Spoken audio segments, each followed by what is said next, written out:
Over time we get asked by people to provide an analysis of the difference between commercial property investment and residential property investment. It's not a fair question because we're commercial property people, so we're biased, but I can tell you how we think of it. So, first of all, the type of tenants you have. When you've got a commercial property, you've leased your property to businesses, which are typically more reliable than possibly individuals who are leasing your apartment or a house that you might own.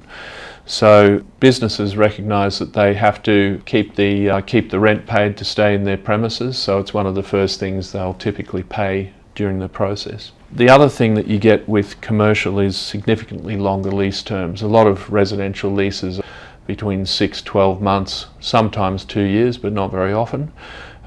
Whereas the lease terms in commercial are typically 3 years to 15, possibly 20 years. The third thing is the taxation benefits differ with commercial property, and that's due to the treatment of depreciation and building allowances. The fourth one is that actually commercial property provides higher income yields than residential property. So you'll often hear of people negatively gearing residential property, which means basically their return that they're getting from rent is less than the interest they're paying plus the cost of the property. That pretty much never happens with commercial property. It's pretty much always positively geared, which we see as a positive, because all negatively gearing means is saving tax by losing money. So we've never quite worked out how that's a good idea. One thing about commercial property though is that the management skills required can be substantially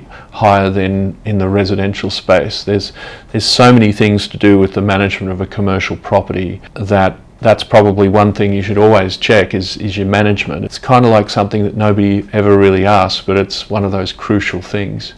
So management of your commercial property can include things such as lease strategy management to make sure that we actually have the longest possible lease terms available at the time when you're trying to sell the property, for one thing. That's one indication.